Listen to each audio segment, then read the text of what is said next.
The biblical response to this. Does the Bible present an unrealistic view of evil?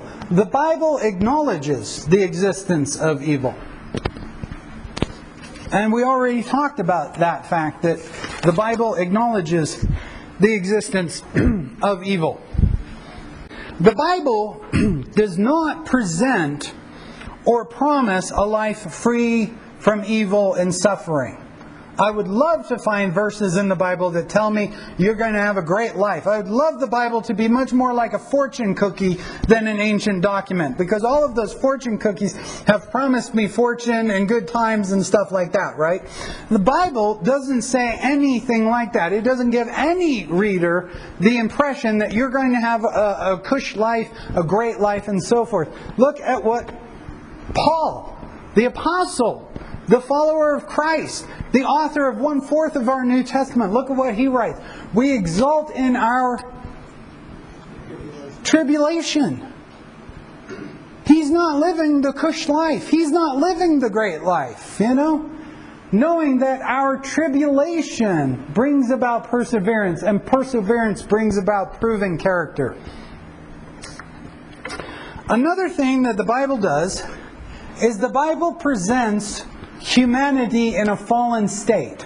Natural man or natural person is hostile towards God.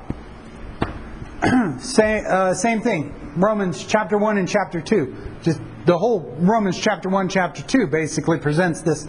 But chapter 1, verse 21. They knew God, they did not honor Him as God. They became futile. Foolish hearts were darkened. For this reason, God gave them over to a depraved mind, filled with unrighteousness, wickedness, greed, and envy. Does the Bible present an honest picture of fallen humanity? I think it does. Romans chapter 8, verse 7. Because the mind set on the flesh is hostile to God, for it does not subject itself to the law of God, for it is not even able to do so. The Bible does not present this view of man, that man is good by nature. That natural man just does good things and chooses good things and always behaves nicely and behaves the way the teacher wants him to behave, right? The Bible is not naive in its presentation of man. The Bible presents man as a guy who's willing to get ahead by any means. Willing to get ahead by cheating, willing to get ahead by lying, willing to get ahead by stealing. Is the Bible presenting mankind realistically or fancifully? Very realistically. Life is not all that there is. Now this is something that even Christians, sometimes we get in our head. This is not to say that when your friend calls you up and your friend shares with you, I have cancer and I'm probably going to die. That doesn't mean that we just go, oh, it's okay, I'll see you in the next life. I mean, we're sad, right? We're sad when somebody dies of cancer. We're sad. I think there was a Freudian slip there. We're sad when people die in horrible ways, right? But we do have to keep in mind that this life is not the only life. Paul talks about, we look at the things which are, we look not at the things which are seen, but at the things which are not seen. The things which are not seen are eternal. This is something that is so easy. I get caught up in this. I'm sure everybody gets caught up in it. We think that this life is all that there is. Because you've got to admit, in a conscious sense, this is all that we've experienced.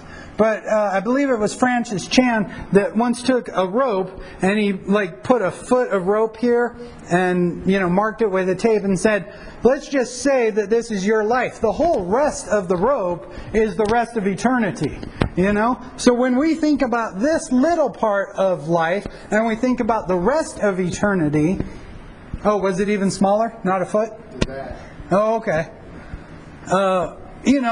It's so easy though, right?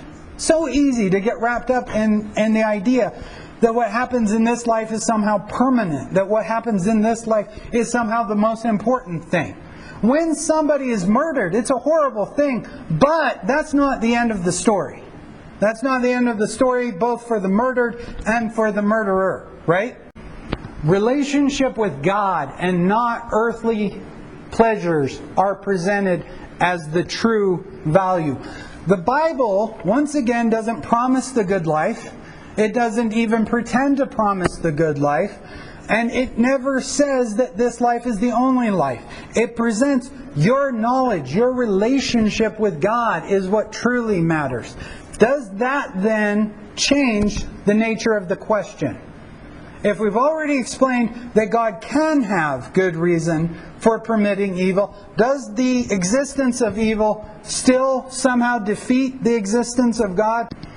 I mean, when you get to thinking in these kinds of terms, that this life is the only life and the good life is the only thing worth living, and all of those kinds of things, then sure, evil is a problem. But when you look at it from a heavenly perspective, so to speak, it doesn't diminish that evil is evil, and I don't want anybody to walk out thinking that Ozzy thinks evil isn't evil. Evil is evil. And evil is a horrible thing. And suffering is real. But temporary suffering in this life is nothing compared to the life that will come.